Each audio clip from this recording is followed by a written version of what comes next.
Hi there.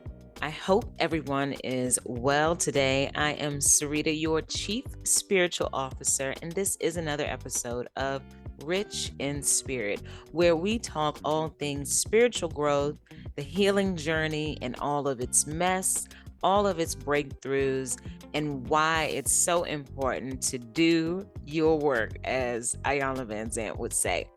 Today, I wanted to share something um, more along the creative landscape and why infusing your creativity and being creative is a really great part of your spiritual journey. And dare I say, it's fun because it allows you to grow in a different way. It allows you to have a childlike wonder in many ways. It allows you to be open to not knowing something and learning something new.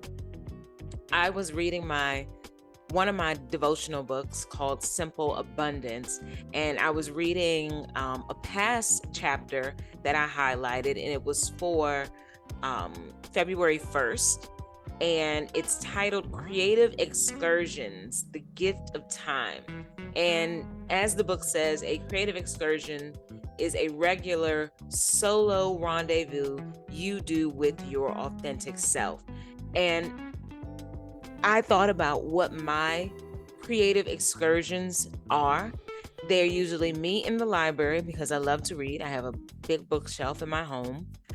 Um, and more recently, my hobby of bird watching. It's a very small group of us that goes, and while it's not a solo rendezvous, in a way it is because we're pretty quiet out there. And you're listening for the birds. You're listening, you hear the sound of nature, the rustling of the trees, the water going through the brooks, your own footsteps on the paths, you notice that the wind is only blowing at the top of the trees and not at the bottom where you are.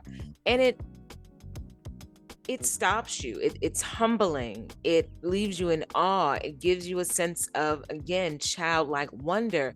And having that time to yourself is really important because it allows you to really get to know yourself and continue to uncover the many layers that are within each and every one of us. And sometimes it's hard for us to see the meaning of taking in that time to do something as simple as going for a walk in nature, visiting a thrift store, going to a bookstore, going to see a movie by ourselves. But there is a empowerment that also comes with that freedom of knowing that you don't have to wait on someone else to be ready to be interested in doing something that you want to do, the courage to take the next step to not self-sabotage yourself. And I'm going to link to another video where I talk about, you know, the secret to overcoming self-sabotage. And you step out and then you realize, oh, I like this, or no, I don't like this. Here's a case in point. When I was living in New York in yesteryear, I really thought that I wanted to make jewelry. In my mind, it was a natural extension of my degree in fashion merchandising, my love of clothes. And I had experimented with having like a vintage shop, an Etsy shop, and would do clothing swaps. And so I knew I had like a good eye for picking out great vintage pieces and putting things together. I mean, I went to school for it too, right? So I had that foundation. And I always liked accessories. I always picked out really good accessories. People always complimented me on my accessories. And so I said, well, maybe I need to throw my hat in here. Maybe this is a hidden talent that I have and I need to explore this. So I found a jewelry making. It was a wire wrapping course. So you could make like big wire wrap cocktail rings and, pendant necklaces. And I was ready for it. I mean, 30 minutes into that class, I said, oh no, this isn't for me. I'm not gonna be rapping and doing all this. I don't like doing all that kind of measurements and going, no, I couldn't conceptualize. I know in the store picking it out, that, and put that with that and that. That but you don't know what you don't know, and had I not went out there and explored that, and it was a minimal cost, it was um I think it was like a 2-weekend workshop, so I had to commit to 2 weekends, and did. I finished it, I walked away with a couple of pieces, all of that stuff is is in a thrift store somewhere in New York, probably in Brooklyn or Far Rockaway, and that was that. But I did get to meet some really interesting people. I got to frequent a part of town that I really, really liked. This was over in Cobble Hill, Brooklyn. So there was lots of cute restaurants and shops. It was really cool to just ex- be outside of my comfort zone. It gives you courage to try more things. And it also gives you that assurance to say, okay, I tried this, I don't like it. That's okay. I at least tried it.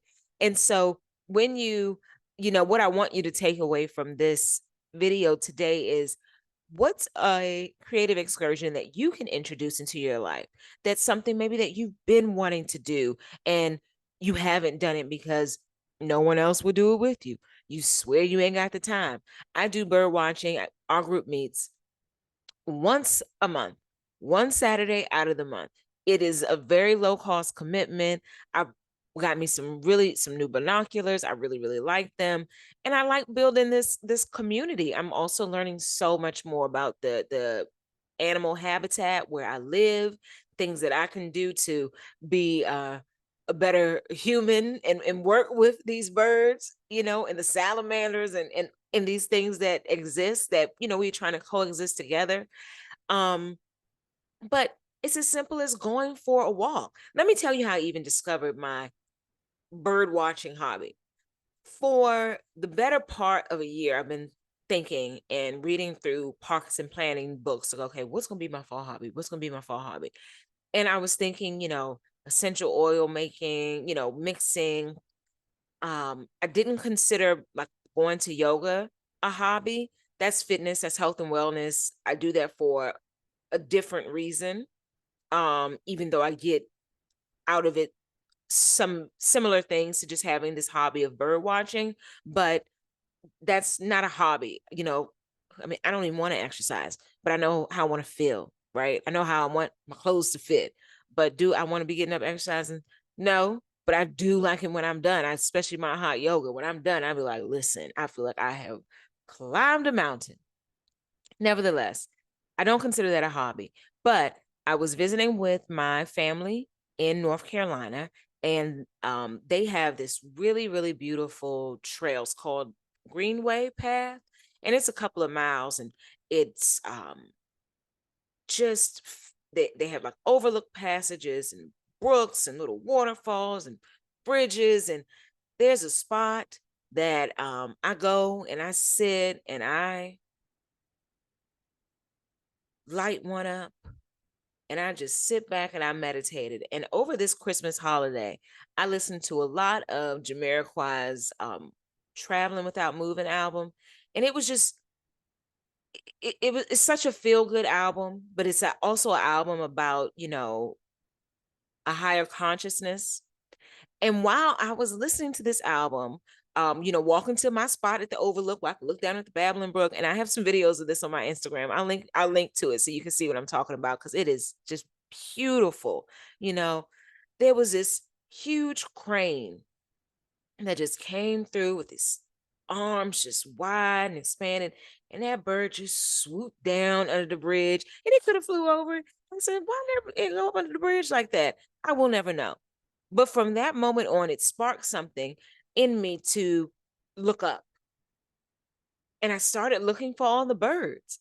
And that day in particular, every single bird just seemed like it came as close to me as I probably would mentally allow. It was comfortable and it was a different experience. I noticed the colors. I noticed some were fluffier in the underbelly area than others. Some had yellow feathers and some had white with blue flecks. And you know, one thing that they all had in common was this presence.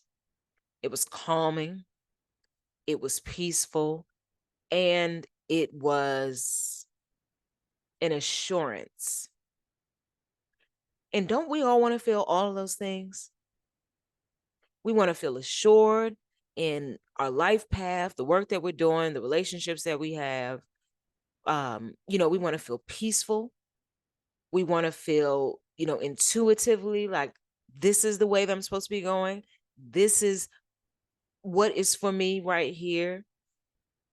And so with that, I said, Sarita, I think you just became a bird watcher. So I came home. And again, when you let yourself be still and let these intuitive hits come to you, the synchronicities come. So I come back home to Maryland, great state of Maryland, and I am flipping through my PG Parks and Planning book. What's in there? Bird watching. I said, you can't make it up. And as Reverend I used to say, you can lose with the stuff I use. So find you a creative excursion today. You will be blessed. You will bless others. You will be encouraged. You will be enlightened. You will be humbled. You will be happier. And you will have a different level of assurance in how you navigate your everyday life. Okay, so thank you so much for your time. Thank you for watching today. I want you to live rich in spirit. If you have a creative excursion, please let me know in the comments what it is. If you have a creative excursion that you're thinking about, or one that might be like uncommon, let people know. Outside of the box stuff is definitely welcome. So please share in the comments. And also, if you like this video and you like this kind of content and you think others would benefit, please like, share, and subscribe. Until next time.